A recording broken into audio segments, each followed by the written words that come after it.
The Sega Mega Drive is one of my all-time favorite consoles. Sadly, I don't own one, but on Christmas 2011, I received a portable Mega Drive produced by AtGames as a present. Now sadly, this one doesn't actually play any Mega Drive cartridges, which was disappointing because I was planning on getting some after I got it. Instead, it comes with 18 built-in games, and just for the heck of it, I decided to give all of them a mini review.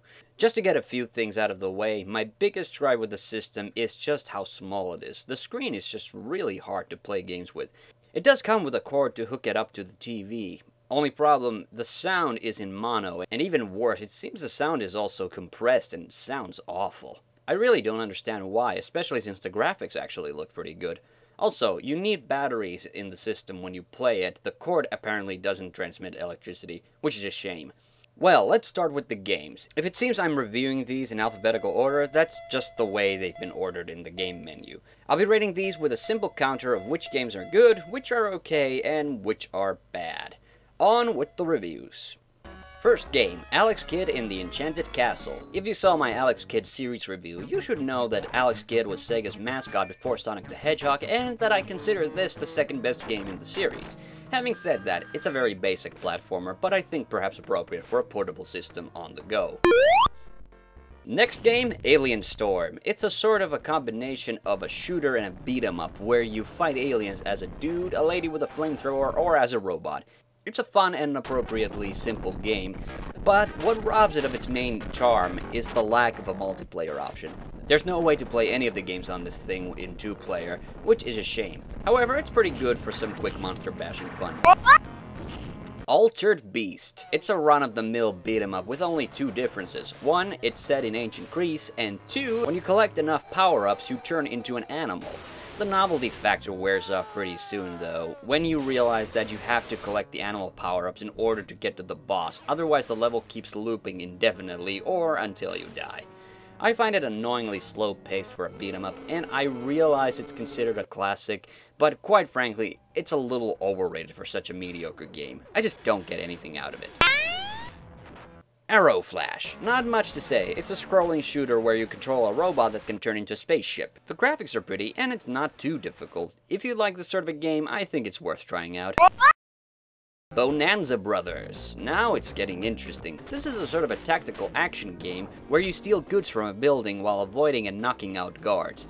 I like it because while it requires some strategy and forethought, it's actually really fun and a simple game. My only complaint is that you only focus on the bottom part of the screen, which means that this one is definitely best played on a TV, but it's easily the best of the games so far. Columns. It's a puzzle game and actually one of my all-time favorites. It just has a very stylish quality to it. The idea is simple. Just form rows of 3 or more gems horizontally, vertically, or diagonally. Definitely the sort of game fit for a handheld system. Crackdown. This one is a top-down shooter where you plant bombs and take out enemies.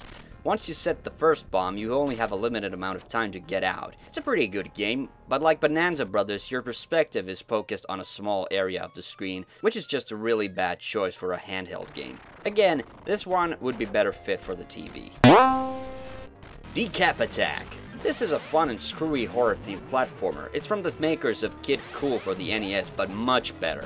It has that same weird momentum system, but once you get used to it, the game is really a lot of fun. It just has that cheesy horror feel, and your power meter is made up of actual human hearts. It's really one of the standout games of the collection, and definitely worth a try. eSWAT, or Cyber Police eSWAT City Under Siege. Isn't that the subtitle of the 6th Police Academy film? Anyway, it's a shooter where you go around blasting bad guys, robots, big dudes with chain balls, and helicopters. It's a pretty okay action title. I guess you could give it a whirl if you're bored. Fatal Labyrinth. Oh my lord. In case you are unaware, Fatal Labyrinth is widely considered one of the worst games for the Mega Drive. It's a dungeon-crawling RPG, which would normally be enough to keep me away from it. But on top of that, it has one of the most retarded design choices ever. The layout of the dungeons in the game are randomized with each game, which sometimes results in the game creating rooms with no exit. I don't get why they would put an RPG in a collection of Mega Drive games on the go to begin with. But to put a game this broken here is just ridiculous. I started only 3 games, in 2 of them I immediately got gang raped by monsters, and in 1 I got stuck in the first room. Great fucking game. Flicky. Here's a Sega classic from a time before Sonic. This game is also in the Sonic Mega Collection, and ironically, it has the exact same concept as Sonic 3D, where you have to collect birds to make it to the end of the level. In this case, you have to save chicks. No, not chicks like that. Cute little yellow chicks. And avoid cats. Again, I think the small size of the screen makes this one a little hard to play, but on the overall, it's actually a good deal of fun. Golden Axe 2. Quite frankly, I've never really cared that much for Golden Axe. It's essentially another beat-em-up, or I guess a hack and slash. Aren't those pretty much the same thing? If you're into fantasy games, I think you'll like this one. It's not too bad, but again, I think this game would be a whole lot more fun with 2 players. Jewel Master. It's another beat-em-up type of game. This time you can use different rings to cast different magic spells. It seems like a cool idea, but the gameplay feels rigid and really monotonous. If you can get into it, I guess it's okay, but I really wouldn't recommend it. Shadow Dancer. Surprise, surprise, it's another beat-em-up. Sega sure had a lot of these. It's a ninja game this time, sort of like Ninja Gaiden or Shinobi. It looks pretty cool, and you can use your dog to attack or distract enemies.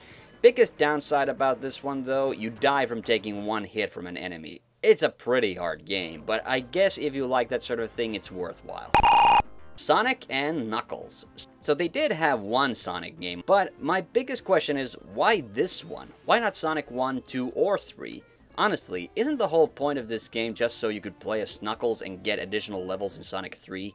It's a really pointless title as a standalone. It's so much like Sonic 3 in every way.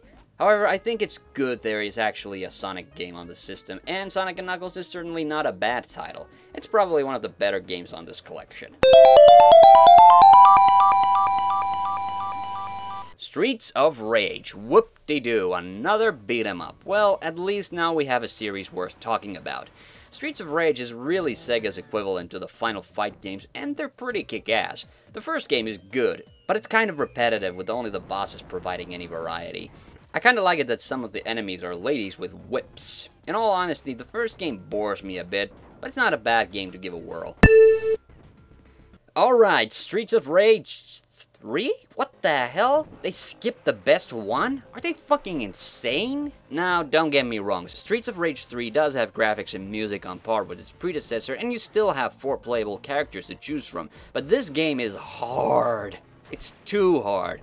I fucking hate the bulldozer levels. Streets of Rage is one of those games where you have to preserve extra lives, but I can never get past this level without it kicking my ass to next Tuesday. If you like the challenge, then you may enjoy this game, but the high difficulty and Blaze's dark gray top are just a real turnoff for me. Virtua Fighter 2 Mega Drive? Oh god, no! They had to do it. They just had to. Worst fucking fighting game on the Mega Drive, and they decided to include it as a built-in game. They even had the gall to advertise it on the front. I've complained before about what a shitty game this is, but unless you've played it for yourself, you can't even start to imagine how bad and sluggish the controls are. The graphics look bad, and the game sounded pretty horrible even before the sound compression. Needless to say, don't play this game!